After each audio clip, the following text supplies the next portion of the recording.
முருகனே துணை. அனைவருக்கும் இனிய வணக்கம். ஆன்மீகம் ஸ்டார்ட்ஸ் உங்களை அன்புடன் வரவேற்கிறது. பதிவு: நீங்கள் பேசுகிறத முருகன் கேட்கணுமா? அப்போ இதை மட்டும் பண்ணுங்களேன்.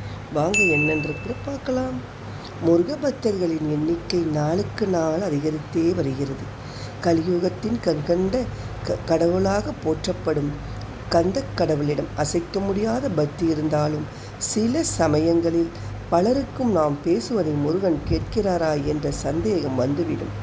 இப்படி குழப்பம் உள்ளவர்கள் தினமும் முருகப்பெருமானை பிரார்த்தனை செய்யும் பொழுது ஒரு எளிய விஷயத்தை செய்தாலே போதும். நாம் பேசுவதை முருகன் கேட்கிறாரா, நம்முடைய வேண்டுதல் அவரின் காதுகளில் விழுகிறதா என்ற சந்தேகம் பலருக்கும் உண்டு. அவ்வளவு ஏன், முருகன் மீது தீராத பக்தர் கொண்ட பலர் முருகன் எப்போதும் தனக்கு துணையாக இருக்கிறார் என்ற நம்பிக்கை கொண்டிருந்தாலும் சில கஷ்டமான சோதனையான சூழல் வரும்போது முருகன் உண்மையாகவே நாம் பேசுவதை கேட்கிறாரா? அப்படி நாம் பேசுவதை கேட்டு நம்முடைய துன்பங்களை அவர் தீர்த்து வைத்து விட மாட்டாரா? நமக்கு நன்மை நடந்து விடாதா? முருகப்பெருமானின் அருள் கிடைத்து விடாதா என்ற குழப்பத்துடனும் ஏக்கத்துடனும் இருக்கும் பக்தர்கள் ஏராளம்.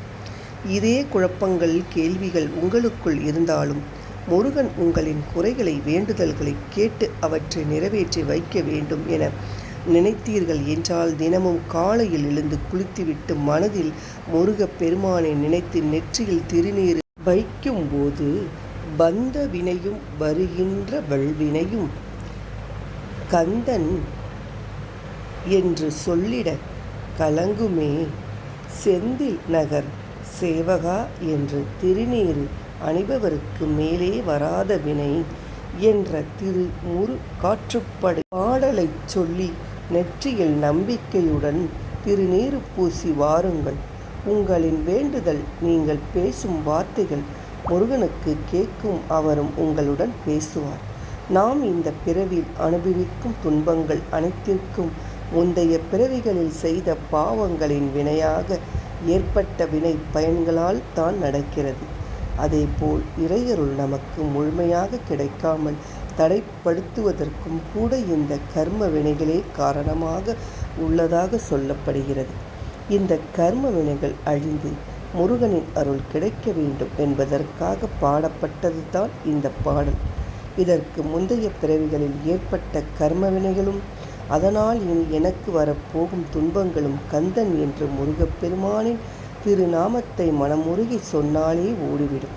திருச்செந்தூர் நகரில் வீற்றிருந்து அருள் புரியும் சேவல் கொடி ஏந்தி எனக்கு காவலனாக இருந்து என்னை காக்கும் முருகனை நினைத்து நெற்றியில் திருநீர் அணிபவரை எந்த ஒரு தீய வினைகளும் துன்பங்களும் நெருங்காது என்பதுதான் இப்பாடலின் பொருள். சேல்பட்டழிந்தது செந்தூர் வயர் ஒழில் தேங்கடம்பின் மால்பட்டழிந்தது பூங்கொடி யார் மனம் மாமயிலோன் வேல்பட்டழிந்தது வேலையும் சூரனும் வெற்புவனன் கால்பட்டழிந்த திங்கென்றலை மேலையன் கையெழுத்தே என்ற கந்தர் அலங்காரம் பாடலை சொல்லி தினமும் நெற்றியில் திரிந்து வந்தால் எப்படிப்பட்ட மோசமான தலையெழுத்தும் மாறிவிடும் என சொல்லப்படுகிறது. முருகா, உன்னுடைய வேலால் எப்படி சூரனை அழித்தாயோ அதைப்போல் உன்னுடைய திருவடிகளை சரணடைந்த என்னுடைய தலை மீது பிரம்மன் மோசமாக எழுதி வைக்க இருக்கும் தலையெழுத்தை அழித்துவிடும் என்பது தான் இப்பாடலின் பொருள். இத்துடன் உரையாடலை முடித்து கொள்ளலாம். நன்றி, வணக்கம்.